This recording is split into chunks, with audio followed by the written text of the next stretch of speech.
forgive me for this trap shit. Sergeant Smack make it backflip. Telly Hank did with the action. With the Vato speaking Spanish. Frank Matthews, how I vanish. Poof. Came back like I'm King Tut. Gold BBS is on a beamer. When Fat Cat was 10 queens up. Ball off the profit, not the re-up. Fly like Puerto Rican Jesus. Uptown like I'm Baby Maine. Just caught a touchdown from the Bay. In almost any large city in the United States, a population of 78,600, which we are. If you took a segment out of any of those cities where it was 72% black, and you'd probably find that the crime rate would be just as high as it is here in Compton. And it's a matter of living in a racist society. Black people are forced to resort to many times to crime. Wardell Poochie Fouse. Poochie was Suge Knight's friend who was killed while riding his motorbike in Compton in 2003. 2 decades ago, Compton, California was a lily-white, affluent bedroom community known as the Hub City.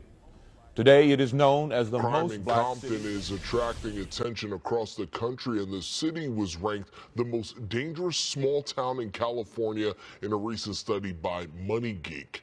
The website surveyed FBI crime data for small cities and used the information to calculate the cost of crime in each area. Compton topped the list with crime calculated as costing nearly $3,500 per person.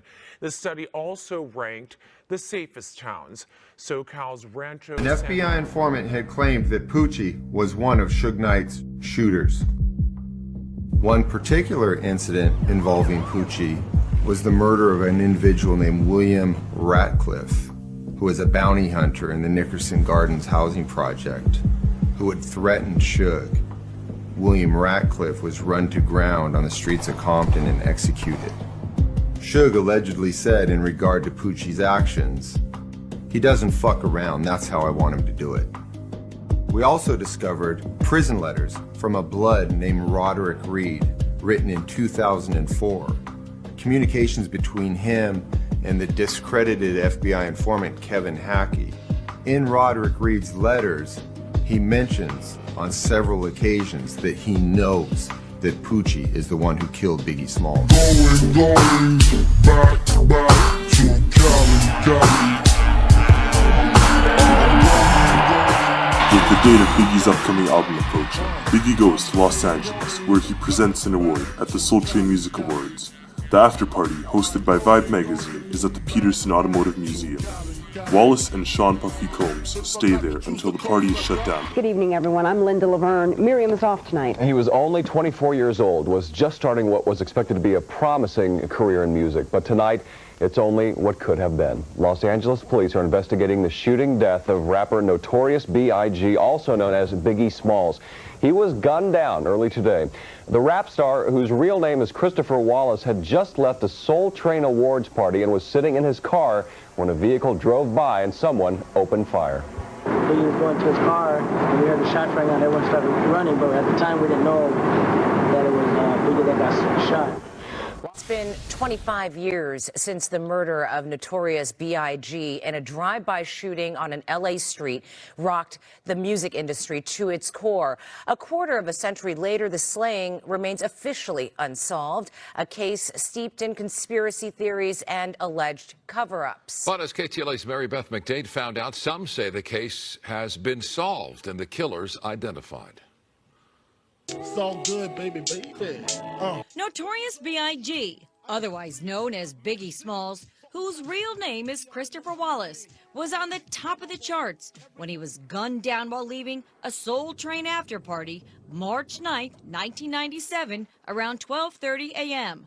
A car pulled up alongside his green SUV, and the driver opened fire, killing the 24-year-old rapper.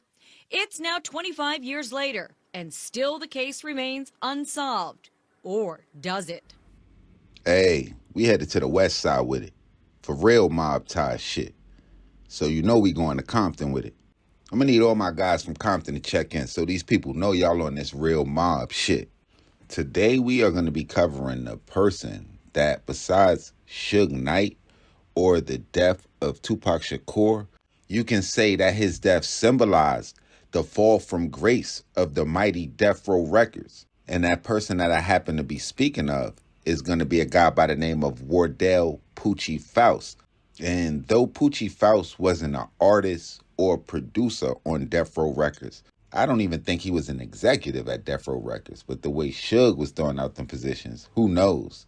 But regardless of position, I'm going to go out on a limb and say that he was Suge Knight's most trusted employee. Outlets describe him as Suge's bodyguard or Suge's close friend, but a majority of them would go on to just label him Suge's hitman. And though it's common knowledge now with all the interviews from guys like MOBB James and Reggie Wright Sr. and a lot of the people that was close to Death Row at the time, but it would be a time frame from the death of Jake Robles in 1997 to 2003 where Suge Knight would lose 8 of his closest associates. And Suge, who once had this persona of being the most feared person in hip-hop, will become weaker and weaker with each one of those deaths that a lot of the people in interviews go on to blame him for. And though Suge, who would receive football numbers on a crash-out mission, was seen weak as hell when he would pass out in the courtroom, some people would call that the downfall. I call that rock bottom. I think the downfall occurred on July 24th, 2003, because that's when Poochie, one of Suge's most trusted henchmen, and he had a few, would end up murdered in Compton. Now, if you go to the internet, you will hear 100 stories about Poochie catching 100 bodies, some of them being far-fetched and some of them being believable. And though never convicted, as he would die riding his motorcycle in Compton, the two that he is most eyed for, and the reason we probably hear all of those stories about him, is going to be the murder of hip-hop icon, the Notorious Big, that he was said to commit for only $14,000. Now, depending where you at, the going rate for a hood hitman is about 5. You can probably get a decent one for about 10. Now, to murder a superstar or a hip-hop icon, that should cost you about 30 to 50. But due to his close relationship with Suge, and Suge being a returning customer, he probably looked out on a discount, as the other murder also allegedly came at the behest of Suge. A guy associated with the bounty hunter Bloods by the name of William Ratcliffe will be found dead in the bounty hunter stronghold of Nickerson Gardens. Stories would even be told about his body being mutilated and things being carved into his chest. His death coming after a situation where he was said to have pressed Suge Knight with other members of the Bounty Hunter Bloods in an effort to force Suge to sign him to Death Row Records. And I'm not sure if he knew it at the time, but that's exactly what Suge had in mind, as it was alleged that he would send Poochie Fouse to track and hunt William Ratcliffe down. And though it's stories of Poochie murdering a guy by the name of Paris Eugene Reeves, OG Stoney, Smoothie, and multiple others, now one of the two main things that would lead me to say that Poochie Fouse was one of the main pieces in the fall of Death Row was going to be a shooting that he would be involved in with a friend of his by the name of Chen that Poochie would be wounded in, and Chen would lose his life. That would start in an episode of murders, but would end in a series of murders and essentially in Death Row.